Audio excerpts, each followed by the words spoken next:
my personal page.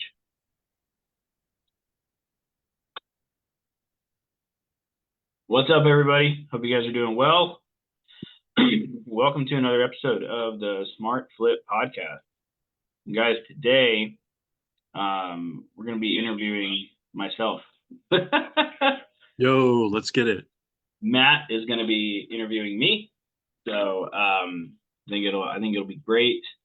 I don't know what the questions are going to be, so I'm excited to see how what Matt comes up with, and kind of go from there. With that being said, I'm trying to edit this thing. All right, Matt, you go ahead and start, and we'll get rolling. All right, good deal. Well, hey, if you guys are checking this out, we appreciate you first of all. Thanks for always vibing with me and Chris. Wanted to talk to Chris because as we've been through this process, if you've been tracking with us at all, if you haven't, you can go back and watch some of the past episodes. But in the past episodes, we've been just catching up with other resellers. But Chris has a story of his own, and I've talked to Chris on many occasions about I think the importance and validity of sharing his experience, because the thing that you don't realize is behind every business is a person who has lived out a lot of different experiences. And some of those experiences are great and some of them are not so great. And I think that you are never going to see anybody who's an entrepreneur, I think, worth any salt or substance or with any decent success in this game that isn't going to be able to sit down and be like, well, you really want to know how that came about? You really want to hear the story behind that? And I think I think that's where the pure gold is. So I'm very excited to embark upon this conversation with you, Chris. And I'm excited for anybody that's listening and or watching this with us on YouTube or mowing their lawn and, kind of dialing into what we're sharing today to hear about the man behind the business, because I think that is the substance of what a business becomes. So let's kind of just start there from the jump. You've shared your story on the very first podcast that we did. I shared a little bit of my story. I think we were interviewing Jared and he shared some of his as well. Let's focus and fixate on your story today. So I think it's critical to be aware how when we grow up, it's not just that we become any kind of arbitrary person. There's usually contributing factors between like our parents, our environment, that could be school, that could be sports teams, that could be a lot of different factors that contribute to the complete holistic nature of who a person is, right? There's a lot of things in the past that make up who we are in here in the present. So I would love for you to share with us and those listening a little bit about that from the jump. Like, what do you feel like were some of the main contributing factors in that ecosystem that kind of raised you and brought you to the point where, hey, I think I want to run my own business one day? Like, what do you think contributed to that to you as a person early on? There's a lot of factors in that, actually. I knew pretty early on that I wanted to kind of do my own thing. My dad was he was a contractor. He ran a shrimp boat. I literally grew up on a shrimp boat, like 3 years old, like in the shrimp boat, breaking okay, cars. that is early. Okay. Yeah, very, very early, right? I wasn't working, obviously, but Yeah. to move it back here a little bit, like my mom was going to nursing school. Yeah. She's a very successful nurse now. But my dad had to take over a lot of like responsibilities in terms of like taking care of me and my brother. And one of those things that he had to do was he straight up took us to work on the water, like, which is wild. A lot of people would make excuses, right? Like, yeah, I can't go to work. I have to stay home and take care of the kid. He straight up took us on the boat, strapped us in our freaking car seats on the front or, in the bottom where we were safe. And he did his work, changed our diapers. It's literally out on the boat, like it's straight, that kind of stuff. That's hardcore. So, yeah, it was hard. Like, I didn't realize it until much later, like, especially after having my own children, how difficult that must have been, right? Yeah. And the level of just no excuse. There was no excuse as to Yeah. why he couldn't do both. Right. Which, like I said, I didn't notice that until later on in my life, whenever I had my own children. And then you just realize there is no excuse. You have to just do everything you possibly can to make the thing happen. So as I grew up, I obviously worked with him a lot. I grew up, helping him literally build houses and like put roofs on houses and all sorts of stuff. My dad was almost like a jack of all trades for the most part, especially when it came to like contractor work and stuff like that. What's funny though is he's not very technologically advanced at all. Okay. He can barely use a cell phone, which is contrary to who I am. It's very interesting. Yeah? How ironic. But so it started off working pretty early on. It was around the age of actually 11 where I actually got my first job. And I was able to get a job at a bait camp. Now, up until this point, I had been working with my dad on the boats and things like that. But I actually got like my first real job was at a bait camp, selling shrimp and selling fish and stuff. I already knew how to do it and stuff like that because I'd been doing it for my dad. We used to sell shrimp on the side of the road after we caught it that day. Like that was the type of stuff, like, all that fisherman type stuff, So is that, sorry, Lynn, I'm just curious. Like, is that like a hustle that like, did it work or was it like effective 50% of the time? Okay. No, it absolutely worked. The thing is, like, it's very difficult to get fresh shrimp, like fresh out of the freaking, water, So like 3 hours ago, this was swimming in the ocean, and now you're gonna. Yeah. Sometimes it was down to like 4 hours ago. Like this thing was in the freaking water. Like wow. We would just take it, we'd package it up, we'd sell it on the freaking side of the road, man. Like that was the type of stuff my dad. He was like looking back, the hustle mentality that was there with my dad was insane. Right now, I see where I get it now, like because now, like you get as you get older, you get more perspective and things like that. But he just didn't stop. Like there was no excuse. You could do anything. That's just how it was. So I grew up doing that, and obviously helping him like build houses and different things at the same time. In terms of when I didn't know what an entrepreneur was, honestly. Like, I had no idea. I didn't know what the word was. It wasn't really a hot topic whenever I was growing up. It was more like my dad was always like, get a job that pays better than what we do now. Like that was his stuff. He was big on college, right? Yeah. So education was gonna pay the bills. Exactly. Yeah. That's what he wanted me to do. Right. Yeah. And he was always introducing me to like different things all the time. Like anything I would take an interest in, he would really highlight that, and then he'd actually find somebody to try and teach me more about it. Which was, looking back once again, like that was really cool. Yeah. For a good while I was very interested in like like building houses and becoming one of those an architect, I guess. Because I was like drawing outlays of houses and things, and I was just doing that on my own. And he was like, "Do you want me to introduce you to some people that I know that know how to do this?" Right. And he did that, and that was cool. Later on, I just kind of fell out of it. It wasn't like it was interesting for a minute, and then it wasn't. Right. But either way, he just kept doing that, which was, once again, looking back, I mean, it was great.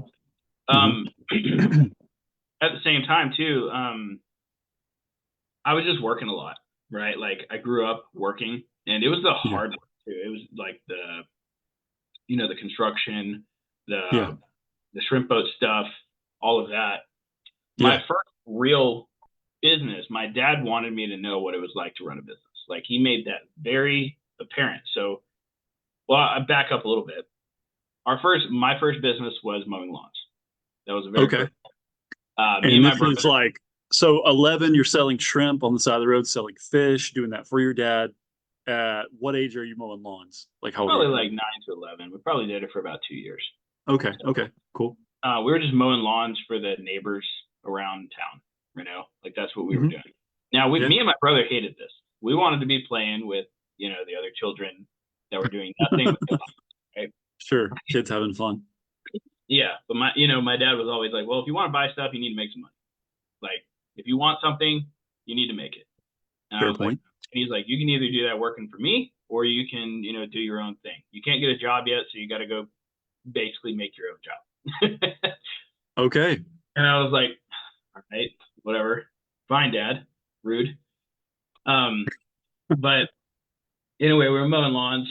I got the job at the bait camp, and then when I was around, when I was 12, my dad got interested in a crabbing business. So we were on the water, obviously, and Hmm. there's obviously crabs in the water, right? Yeah. Yeah. Now people um, they like to eat them. That's just how it is, and Yeah. I they just mean, I'm guilty. Yeah. right, yeah, they're good, right? So my dad got really interested in that, and he asked me if I'd be interested in it, and I was like, I mean, yeah, I guess. And he's like, well, there's a couple things we got to do. Number one, you got to get your boating license. Now, mind you, I'm 12 years old. um, Hmm. Okay. so you can't get a boating license until technically at 13.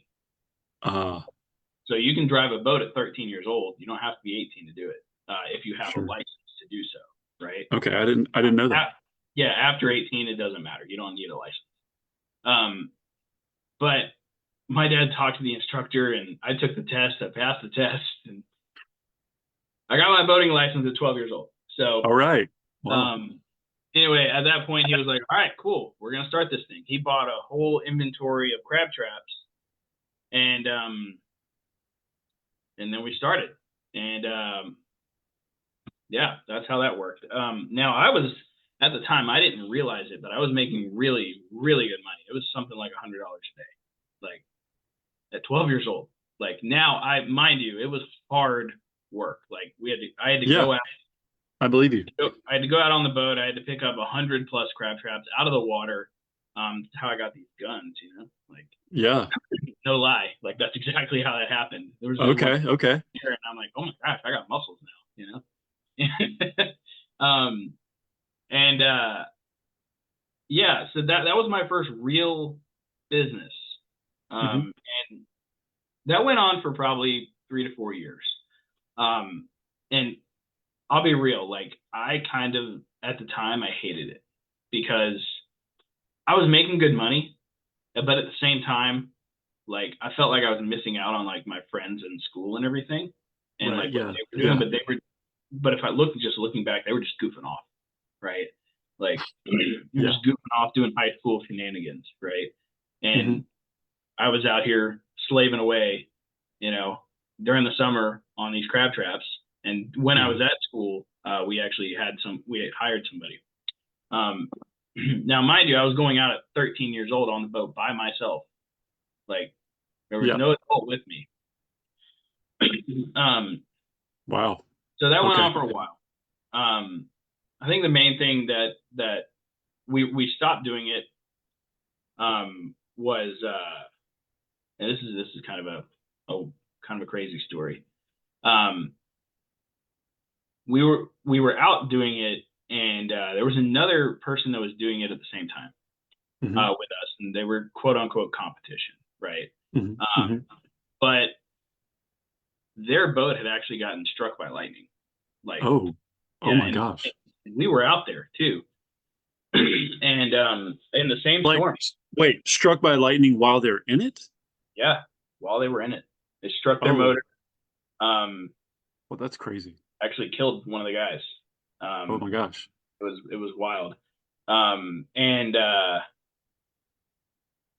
that we were actually going to one of our other canals where we had the traps, and we saw the guy that I knew running on the freaking bank, like trying to get to the edge to get on a barge wherever.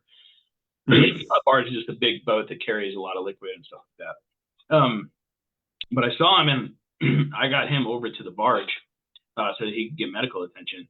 And then we actually ended up working with the EMTs and everything. They couldn't get to the boat to the other guy, and I actually had to drag that boat in with the guy in it.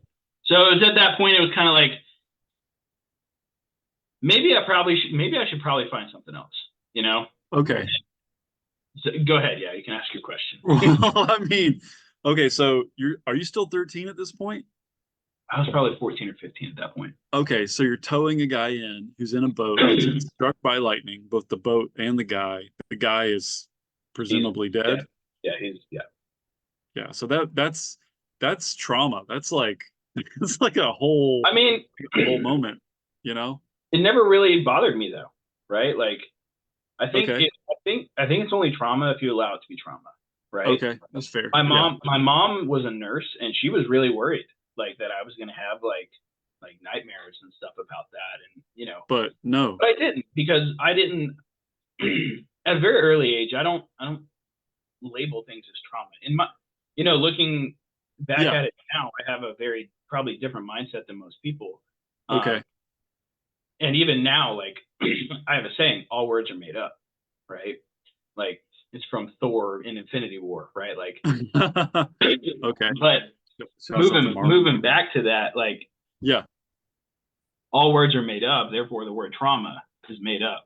We only subscribe meaning to it because we are human, you know? Yeah. So, I mean, it never really bothered me. Where I think it would have bothered a lot of other people. Okay. Like I knew what I had to do at that point, and nobody else could do it as quick as I could at that point. So I was needed, and it was kind of necessary in the moment. So I just did. Right. My mom was obviously she was like, I'm gonna make you're not gonna get traumatized from this. Shouts out to mom. Okay, so here you are, like you're learning skills, but I think the thing that like really seems to be manifesting itself and revealing itself here is like you're learning to work, and it's not really a question of like, do I feel like working or not? Like you're being subjected to a certain like level of discipline at a very early age, and that exposure is going to make an impression. So like as if we fast forward, like think high school, post high school, college, like what's kind of like transitioning through your head as far as like what do you think is like moving you like steps closer to maybe wanting to establish or think about starting your own business? Sure. Yeah. So my mom was always like trying new things, right? She tried Mary Kay, she tried isogenics, she tried all of these different things. Okay. And at this point we had stopped the whole like crabbing business thing, and we're selling our inventory and stuff for that. But I started I had a bunch of money saved up from that. So I started running out of money. Oh, so it was like, oh wow, maybe this thing wasn't so bad. I need to find something else, right? And so I was like, hey mom, how's that Mary Kay thing? Like, you know, are you able to sell those things? Like, I was a guy, and I was like, you know, I'm gonna sell this Mary Kay stuff. Like, I don't care. Like, I could give less than two craps if it's a woman's thing, you know? Right. I was like, are there any men in the industry that sell this stuff? And she's like, yeah, they sell like, you know, men's cologne and stuff. Ah, great, cool, I'll do that.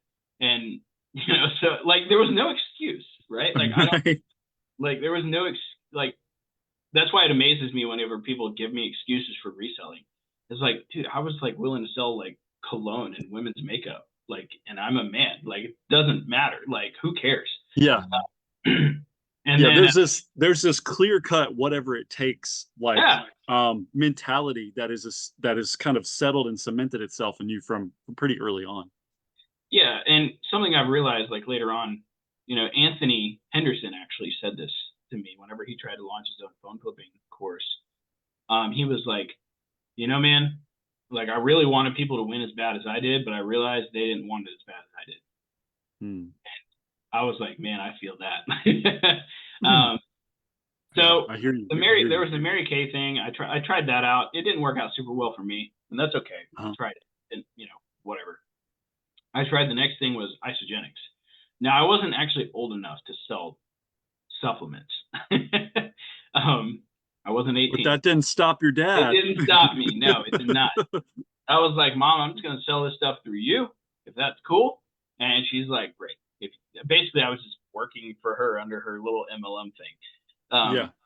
Because that the in the 2000s that was like the craze, right? It was the MLM opportunities and stuff. Oh Like man, get rich quick, wasn't it? whatever, right? Yep. Yep. So I tried that for a little bit. I sold a little bit. I made some commissions. I was happy. Hmm. Hmm. And then my mom stopped doing it because she had nursing stuff to do, and I was like, well, I can't sell this on my own, obviously. Uh-huh. So I'm just gonna find something else. And Okay. I actually started focusing at that point a little bit more on school. And this time I'm like 16, 17. I'm Hmm. starting to like, get into school, grow into who I am, stuff like that. Hmm. Um, and I just really started getting ready for college, basically. Like that's how we were being groomed Yeah. to right. Yeah. Um, so that's what I did, and I just started really focusing on school because I wanted to get into Lamar University. With like I could have cared less about the A&Ms and the Yeah. Baylors. I did not give two craps like Hmm. about the status for some reason I just didn't like it didn't matter to me. Um, Now all of my other classmates like the valedictorian he ended up going to like I believe Rice University, which is a huge prestigious school here in Houston, Yeah. and I could have cared less. Like Yeah. my best friend Okay. ended up going to A&M, and what's funny is both my best friend ended up hating it after a while, you know, and I was just over here this like moderately. Well, I'll back up a little bit here. So, um, so I started focusing heavy on getting into a good school. And I started going through everything that I needed to do. I started practicing for the SATs, the ACTs, all the T's. Yeah. Did relatively well on those. Yeah. I ended up graduating sixth in my class out of 26. um, However, my class was actually quite competitive. We had some really smart people. Yeah. And then I also during that time I really focused a lot on sports. Um, like I was a long distance runner in high Okay. school. I played 2 years of football. I didn't play the last 2 years simply because uh, I didn't want to get hurt. Like Okay. I just didn't want to, and Yeah. maybe that makes me whatever. I don't care. I could care less. Okay. I'm not hurt. My best friend has back problems. Let's just put it there. He has back problems for life now. So Uh, I don't. So I got really inundated with the sports. I did everything until failure for the most part. hmm. And obviously, sports have a massive effect on how you become an entrepreneur. Like, Yeah. I don't care what Yeah. anybody says. If you do sports and you work out and you do things like that and you do hard things, it makes you a Yeah. full entrepreneur. Now, I didn't know this at the time. I just wanted to look Okay. good, whatever. Okay. It was during that time I actually met my wife, Taylor. Okay. 17 years old. Two different high schools. I was at a smaller high school. She was at one about 20 miles away. Okay. We met, obviously, we're still together. So, Yeah. 8 years of marriage and 12-ish years together. So, That's awesome. pretty good. I feel like that's, an accomplishment. Um, Yes. but there was also another thing that I did during my high school years that kind of helps in the fact of like the entrepreneur realm. Okay.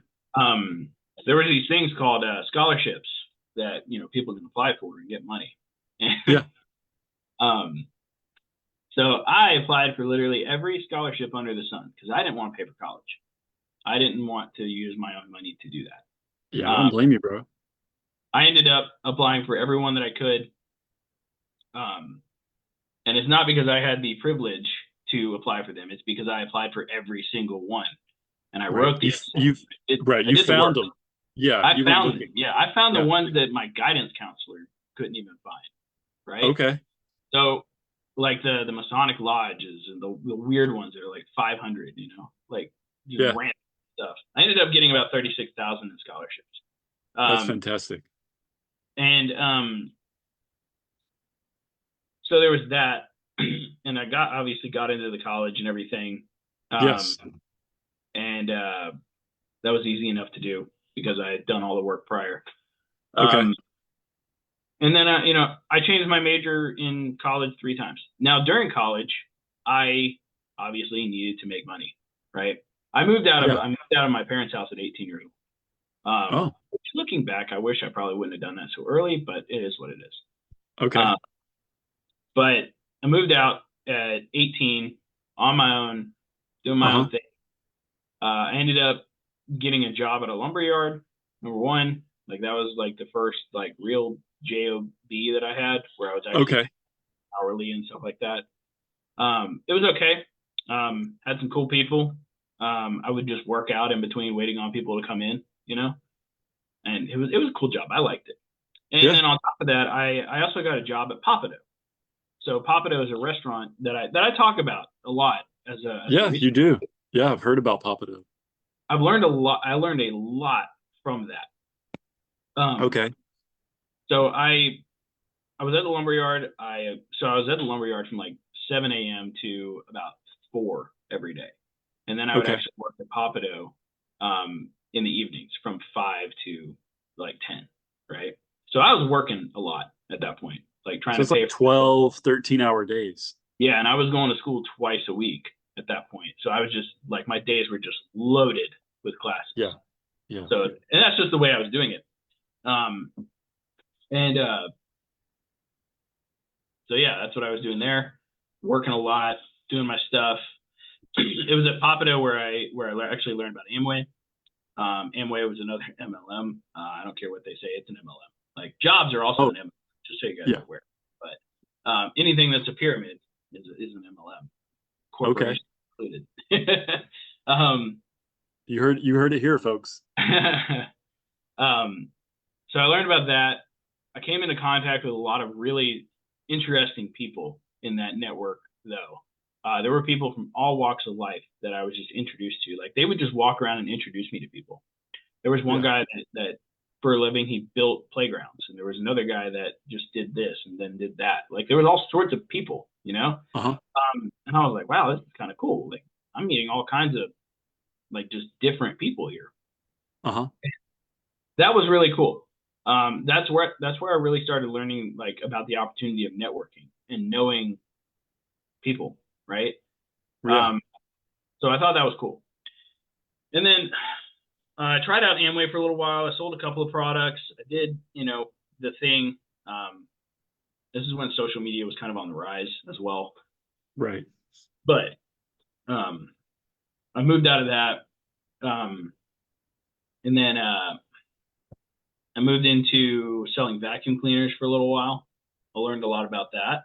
Learned how to Okay. knock on some doors. Trying to make ends meet pretty much while I'm in college Okay. and all my stuff at the same time. Okay. But I learned how to sell things through financing, and I learned how to knock on doors and convince somebody to let me in their house, which is a skill in and of itself, Oh man. Okay. Um, so I'm fascinated by seeing this convergence of like little things that you're picking up here and there that seemingly like somehow unrelated. There's this thing, the causality of all this stuff, like the synergism of these things. Like knowing your story, like they're about to come together, or they obviously have all sort of met in the middle at this point. But this is like just so interesting to see how it's almost like a buffet. It's like a little bit of this, a dash of that, a pinch of this, right? yeah, And skill so stacking. right, and so here, stacking these skills, leading up to Papado, right? At what point are you like? At what point are you kind of being drawn into the prospect of like you probably found out after a while that just like you didn't want to do crabbing forever, you probably didn't want to do like the restaurant stuff forever. So at what point do you kind of catch a glimpse or maybe a light through the clouds that looks something like flipping or reselling? Sure. So I was at the restaurant. So I sold vacuum cleaners for a little while. Then I ended up going back to the restaurant, right? Because Okay. Okay. I was just better at that, right? I did learn a ton from the selling vacuums, but I was really good at the serving part. And it was around that time I read a book called How to Win Friends and Influence People, which is Okay. Dale a Carnegie. once a Yeah. year read, by the way. Yeah. Um, so I read that book and I started applying a lot of the like the skills that it talked about in the book. And Yeah. it's at that point I realized like, oh my gosh, I can literally download information and apply it same day. Like this is before I bought any course too, right? Okay. Like I read this book, I read a chapter in the book, and Yeah. I Yeah. Yeah. applied it that night, and it worked. And I was like, oh, so this is a shortcut. Okay. All So right. I started doing that, and dude, my tips skyrocketed. Like, started making Okay. about. I actually pulled up because, and this is before I knew about KPIs. I downloaded an app on my phone called Server Life, and it Uh-huh. basically you entered in your tips every day, and you entered Yeah. in how many hours you worked, and it calculated all the stuff for you. Right? It showed you like how much you were making per table. It showed you how much you were making hourly, things like that. Yeah. I thought it was Yeah. cool. Yeah. Yeah. It's a good visual for me. And at the time, I didn't realize what this would turn into later on with the resellers. Gotcha. Okay. Now, we track cost per meetup and stuff, So, Yeah. um, so that happened, and I started making like $26 an hour, like, which is really freaking good for somebody working in a restaurant. Yeah. In the And server industry, that's yeah, fantastic. so I was doing really well. And I was happy with it too. But obviously, I knew there was more. But there was one day in particular where there was one of the guys, he was older than me, and like he was much older than me. Okay. And he was talking about like how he didn't want to be here in 5 years, and he had heard somebody say, if you want to see what you're going to look like in 5 years, look at the people that are in your work that are 5 years ahead of you. And that was a moment that I could never forget because Yeah. That's started looking at the guys that were 5 years okay. old, in their 30s and their 40s. And I was like, Hmm. whoa, okay, I don't want to be here for that long. Like this is No, that's sobering. like they got trapped in that cycle of paying bills and like things like that and having kids while they Yeah. were still at the same job and things like stuff. Yeah.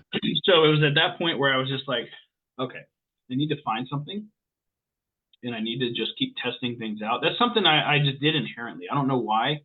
I notice nowadays a lot of people don't test things and they're not willing to Yeah. test. I just tested a lot of things just to see if something would work. Yeah. Like I went on ClickBank, I tried affiliate marketing, I tried like all of these things in just a span of like 6 months. Okay. There was, however, everything kind of clicked whenever we had a hurricane going on. So obviously we couldn't work. My wife was pregnant with our Oh first boy. child, pregnant, and Yeah. I was just online on my rinky-dink crappy computer. Um, but yeah, I came across David Kosciuszko's ad online at that moment, and he had his ebook which I downloaded. But I saw his ad and he was like flipping these used and damaged electronics for profit, Right. and I Hmm. was like, well, I mean that makes sense, like that just makes sense. So I created an eBay account. I did all the stuff Yeah. that he said to do in his little thing. It's like 7-page ebook, and Yeah. lo and behold, I bought my first two phones like 2 days later. You know, Okay. Let's go. however, they were iCloud locked, so I didn't know what that was. Oh, The last $200 we had in our account, I spent on those iPhones. okay. That's so So anticlimactic. yeah. um. So yeah. It is what it is, right? Um. But I kept trying. I kept trying, and I Okay. decided for a little while I was a little bit more um versed in like Samsungs. So I was like, let me just go down that road. And Okay. that's what I did. I just started off buying Samsungs because I didn't know anything about iPhones at the time. Yeah. And uh, so that's what I did for a little while. Um, I then got a job after the hurricane. I left the Okay. server position for a little bit, Uh-huh. and I got a job doing helping with cleanup, which was like $12 an hour, 12-hour shifts. And yeah, I did that for like 3 months, and I hated every second of my life doing that. However, I was still flipping phones during that Hmm. time, during the Okay. 12-hour shifts. I was meeting people at 8 p.m. at night at the Starbucks, buying stuff, listing it as soon as I got home, shipping it out at 6 a.m. Like it was still happening. Like, so if there's excuses out there, I don't know what to tell you guys. Like, I still did the Right. thing. So There is no 12-hour shifts bookended with phone flipping. yeah. And now I only did that for like 3 months because I hated that. I ended up Yeah. going back to the server job again. Okay. So you went back So to I Papa couldn't then. seem to leave this place, you know? So I was like, all right, this place gives me enough like leeway in terms of hours to actually Yeah. do this other thing that's actually working for me. Yeah. And so that's what I just started doing. I just kept doing both of them on the side. Okay. And it was around this time, me and my dad actually went to a Robert Kiyosaki. I actually paid for it, but we went to a Robert Kiyosaki house flipping thing, in Louisiana. Okay. And it was a good like father son bonding experience, like over information. And Yeah. but I didn't have the money. I didn't have the $20,000 they were asking for mentorship. Obviously, yeah, I was, and they were supposedly gonna help It's me not find a quite. house, Yeah. I got you. stuff like Yeah. that. So, but it did kind of kick me into high gear. I was like, look, these guys are just doing the same thing that I'm doing right now at a higher level with more volume and more money, right? Like, That's if yeah. they're flipping houses, I'm flipping phones, right? So Yeah. if I just No, do that's a more of these really like healthy flipping, perspective. I like yeah. it. So if I just do more of this like flipping phones thing, I'll just make more money because it's the same thing. It's Yeah. just um, I mean, it's just asset stuff, like Hmm. any phone is an asset, you just flip it, right? Yeah. Um, and so that kind of transitioned into all of that. Fast forward to I was flipping enough devices to make double the income that I was um, at my job. I Yeah. made $4,000 in profit in 1 month flipping phones and electronics. Um, and I had only made like 2,000 that month serving. Let's And so go. I made like six Yes, sir. thousand dollars total that month, right? Yeah. And I Yeah. remember going back to the head waiter getting cashed out, and like he asked me, like, "Hey man, how's that?" He's older than me too. He was like 30, and I was like 23 at the time. Anyway, Okay. he asked me, he was like, "How's that like electronics business doing?" And I was like, "Well, I made like $4,000 this month." And I remember like him specifically. He was like, he just paused what he was doing, like, and you could sense it was like, what the hell am I doing with my life? Like, and Yeah. that was another moment for me where I was like, all right, I gotta move with this. This Yeah. thing actually works. If I put in the effort, it's one of those things where it's an input and output equation, right? And I Sure. realized that pretty early on. The more effort I put in, the more stuff I'm going to get out. Yeah, but Um, that moment is iconic because here's this guy 7 years ahead of you in life, and you're giving him pause. Like he's not just pausing because your response, he's pausing probably because he's also thinking about his own life. Like, what was cool about that experience was like he did that pause, and then he was like, "Dude, that's amazing. man, Keep it man, going." And I was like, that just made me smile, it made me feel good. Um, that's great. I I mean, love it. I hope he's doing better nowadays. I don't think he's still there, so which is good, right? Hopefully Obviously. not. Yeah. Um, but that was cool, right? Um, and then fast forward, I've been doing this a couple of years now. I connected with Dave. Um, Yeah. I ended up giving Dave like immense amounts of value in terms of like working for free with him. Like Okay. I would refer him business all the time. Yeah. Um, Which and, also is giving you like a very like healthy, like accelerated oh, learning curve. 100%. I was working for knowledge, like 100%. Right. And that's something I notice nowadays most people aren't willing to do. Is they're not willing to work solely for the act of gaining knowledge. They want the money included. What I Yeah. started realizing early on though was like if I get the knowledge first, like the money is going to come no matter what. Yeah, it's just a byproduct Yeah, it's a of byproduct. Money is simply a byproduct of how much knowledge you have and the skill set you have. So I also have just this desire to learn, right? Like I love learn. Like so we just launched school. I learned that entire platform in one day, like the whole thing in one day. And yeah, we have yeah, we're ranked number 2 on the school platform for phone flipping now. Like that's that's fire. how like, and that's why I was talking with you about that. I was like, man, I don't know if I should launch on school because whenever I jump into something, I go like Right. really hard. Like I was up till 3 a.m. last night doing all this. Right. It's I all or go, none. It's like I'm going to do yeah, this all the way or yeah, not it's at like all. all or none, and I know that about myself. It's like I'm probably gonna go all in on this thing if I focus on it, Right. which can be a problem sometimes, but it is what it is, right?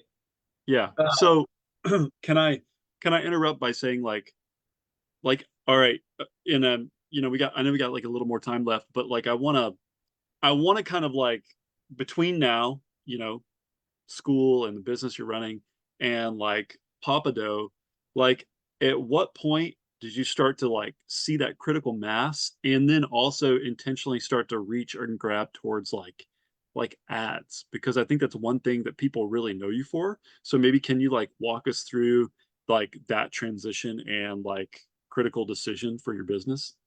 yeah. So I Dave launched a phone flipping ads course. I obviously bought it. And then at that point, dude, I was hooked. Like I don't know what it was. I realized like I didn't have to post these free ads anymore all the time, and I could just Okay. buy my way into somebody's messages, and I was hooked. So I started just doing it a lot, and I started making really good money with it. I did my first $10,000 month profit with just Facebook ads alone.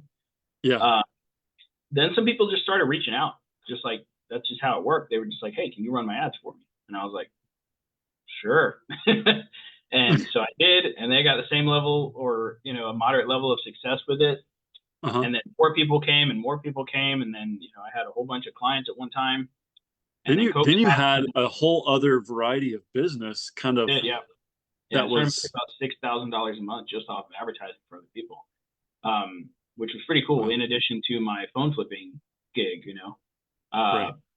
and then COVID happened, and I lost like all my clients. So that was great.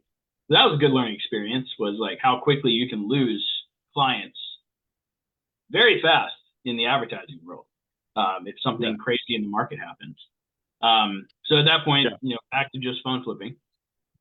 Um, and then, as the market started, leveling out and stuff, I was working with Dave. I started working with clients and community, learned how to Uh-huh. build Facebook groups and monetize them. And then I just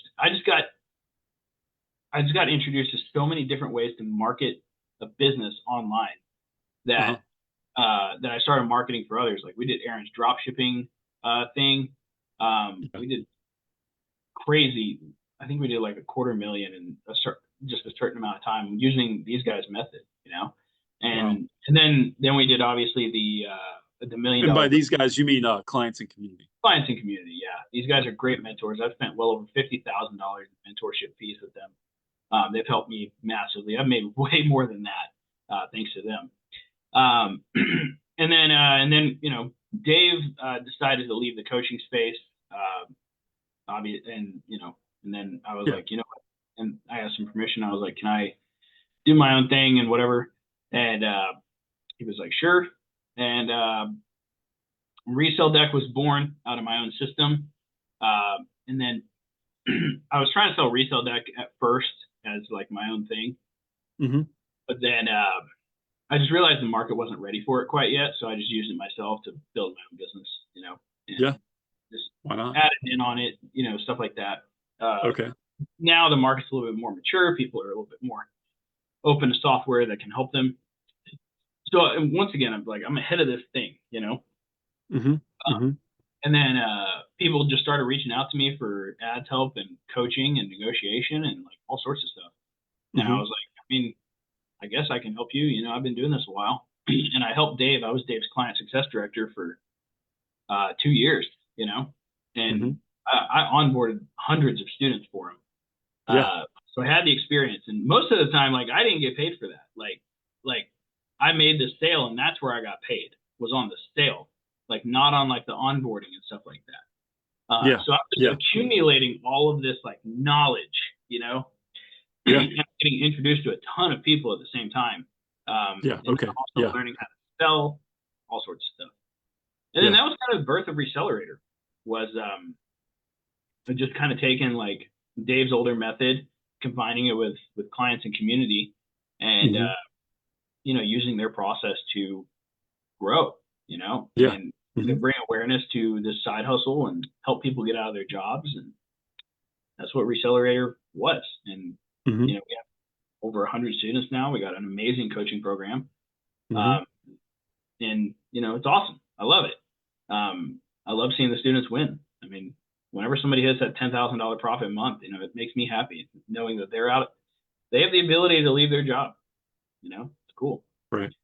Um, I know I went through that kind of faster, but Oh, well, I think, the story accelerated obviously because, like, I think the thing that far less people realize is that under the surface, the first 18 to 20 years of your life, there's a lot there that is being like crafted and cultivated in a person. But skill stacking that you've talked about it's a parabolic curve, right? It goes up and then it moves more, up and to the right right. as you go. And I think you feel that acceleration in the story too because you're talking about it like I was learning for free, right? But then at one point there was a traction point between what I had learned and what I was able to cultivate and do, and a lot of that, like the lion's share of your success, has been within the past like 5 and 6 years. More or less the past 2 to 3, actually. Like, Wow, so even more so. so it's shot up a lot, right? Yeah, But it's the culmination of all the skills being learned, all the money paid to acquire the skills as well. right. Um, so like I think that's what a lot of people don't understand is like they see where I'm at with what I do, but they don't realize like you can buy $1 million skill set with about $50,000, right? Mm, Like you can take your year's salary from your job hmm. and literally buy a skill set that will make you $1 million or Yeah, more, right? yeah. Because the thing is like, and Hormozy talks about this a lot, and I've never thought about it this way until he said it. Skill sets are the only thing that can't be taxed, that you can't lose in the divorce, and they can't take away from you. So That that's is what you should incredibly focus on. true. Yeah. Your greatest Wow. asset is yourself and your mind. You Yeah. know, like Yeah. if I need money, I got a million different ways to go make money right now. You know, Yeah. I utilize that. Whenever I need the money, it's like, okay, cool. Well, I just need to do this or this or this or this, and Yeah. I'm okay. You know? So to the people listening to this, you would say for sure the best place to invest is in yourself. Oh, 100%. Yeah, yeah. Like I've like I barely have anything invested in like stocks and mutual funds and all of that stuff. Like everything, like, and I don't actually plan on doing that until I'm 30, right? Like everything I like from 23 until now, Yes. even when I didn't realize it, I've just more or less reinvested into myself or my team, Yeah. right? Like you and Aaron and Tyler and Kayla and Yeah. people. I've just reinvested almost everything into either me or building the team and their skill sets. Like, I mean, you're learning new skill sets all the time. Absolutely. So, and I'm okay with that. Like, it's the S&Me 500, right? Like I'm focusing on cash Hey, flow I and see what you did there. Yeah.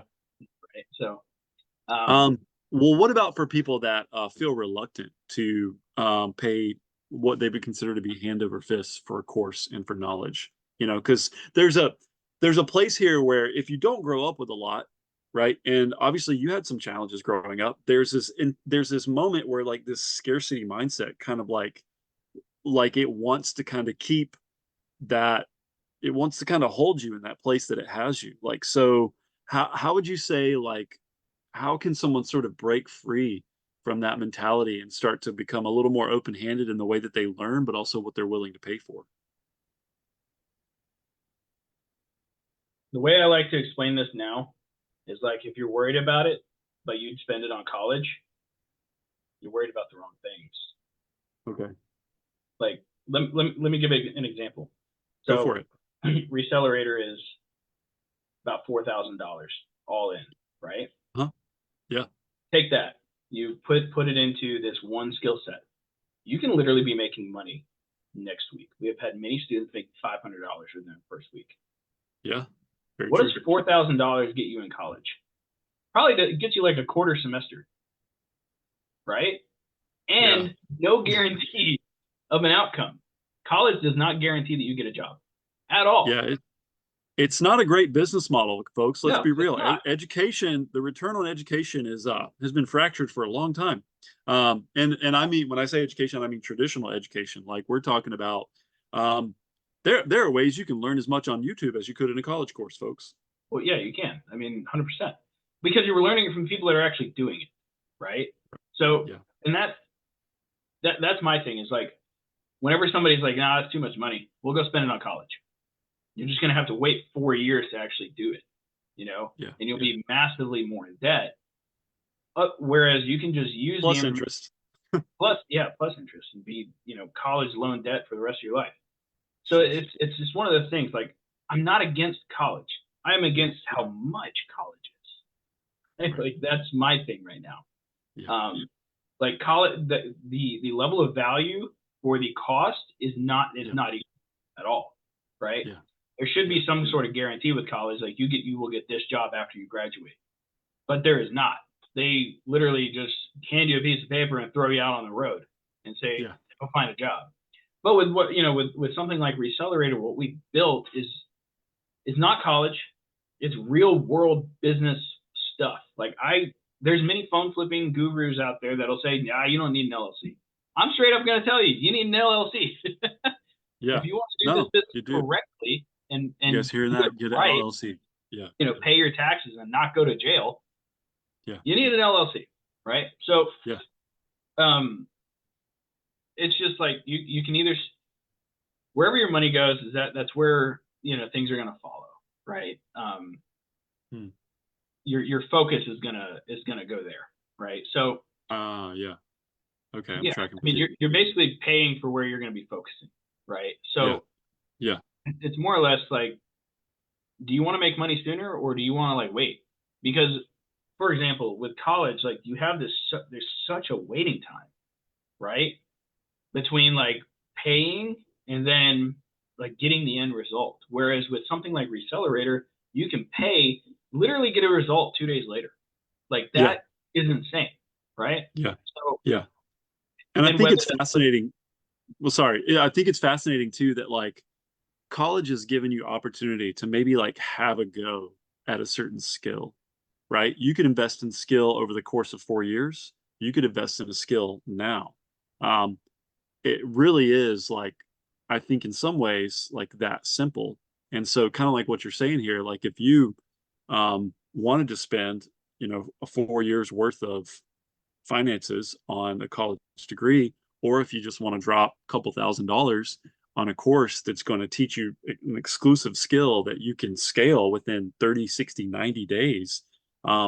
There's a winner here that in my mind emerges very clearly. And then, you know, this is from a guy like you went to college, I went to college, like I went to college twice. Like I went back and got a master's degree. Like, so like, you know, but now here we are both in this resale, like flipping space. Right? Right? Like you know flipping phones are like, hey guys, I'm 42 and I resell video games for a living. Like, you know, like it's wild, you know, like talk about you know what's very interesting to me is there's a lot of people that are flipping devices that are also in college. Like for a good example is Jared, right? So Jared basically used flipping phones and electronics to get him through college. But while he was flipping phones and electronics, he realized he was making more doing this side hustle than he was going to be from his engineering degree. That right like, there. That like that once he hit the $10,000 month in profit, he was like, that's if I can continue doing that, that's 120,000 in profit a year. That's more than my degree, and I'm not working hardly any hours. Like he was working like 3 to 4 hours a day, right. And so it's very interesting to me how people using the side hustle to pay for the college where they're going to get a job that makes them less money. Yeah. when they could just focus on the thing that's making them money Yeah. and, and save the money they're spending on college. So, Yeah. and I've seen this happen multiple times too, like where they will use the money to pay for college from flipping. They will get their job, and then they will come back to flipping because they need more money. Like I've seen that happen so many times. So to me, it's just like you have this amazing skill set, this skill that teaches you Yeah. how to market better than most marketers out there. Let's be real. Like Yeah. if you can market for a phone flipping business, you can market for any local business. Yeah. Any. You know how to appraise and make offers. You know how to negotiate with people. Basically, that's sales, right? And then you know how to sell online. So it's like all of those skills are massively valuable. But then you're going to college and you're only grabbing one skill that's probably going to pay you less than this would. It's interesting to me how, and there's probably going to get some hate on this. And cool, I went to college, so I don't care. Guilty. Well, could you maybe like bring this home for us and like wrap this episode up by just talking about the value and importance of being a constant learner? Yeah, I think when you're not learning, you're dying, right? Mhm. Most people read their last book in high school and never read another book in their life, Man. right? So Yeah. um, most men die at age 30 but aren't buried till 70, Mm. right? So in my opinion, if you stop learning and you stop evolving yourself, Yeah. um, then you're basically dying or going backwards, right? It's kind of like how I noticed this the other day when I was helping my son with some math problems, and I noticed it took me like 2 seconds longer to do it than it did in the past, right? It's because Yeah. I wasn't consistently doing it. Like Yeah. I think it was like 7 times 8 or something, and I was like 54, 56, it was 56. Like, Yeah. Yeah. Yeah.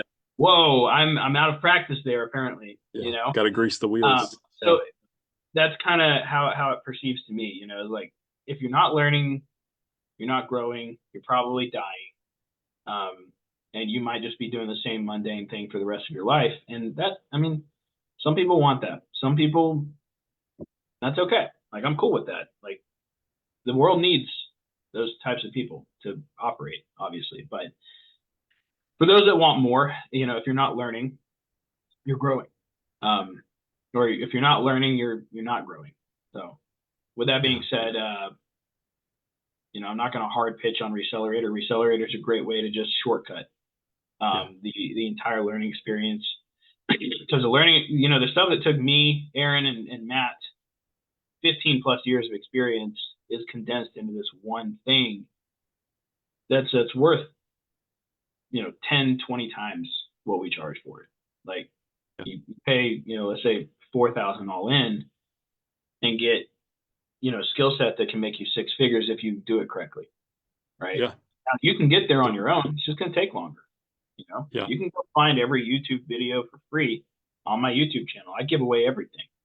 But if Yeah. you want to do a condensed, proven path, Yep. Yep. that's what we put together, and that's what you're paying for. Is you're paying for the quick, the and the easy way for the most part. If you're willing Yeah. to do it, that is. There's many people Yeah. that just aren't willing to do the things that are necessary on a daily basis to make things happen. So yeah, that's me bringing it home. That's fantastic, Chris. Guys, if you've been listening, this is Chris's story. I think that's some excellent advice to kind of put a capstone on our conversation for today. If you want to be a part of Resellerator, we would love to coach you and take that opportunity. If you want to invest in yourself and grow your skills, a reseller or a flipper, whether it's as a side hustle or building up an excellent professional business that you can scale to 5 and 6 figure incomes, we've seen all types. And so we're here to help you. We're here to help you navigate the areas that we struggled in a much, much faster manner. And we just love the chance. So, if you feel like it's worth a shot, then give us that chance. And I think that, prove something to yourself. As Chris said, stack those skills and demonstrate to yourself that you can go a lot faster, a lot further um, with with the help of Right. people that have already been there. And so Yep. Thank you, Chris, for sharing your story, and thank you guys so much for listening. We'll see you Yeah. next time.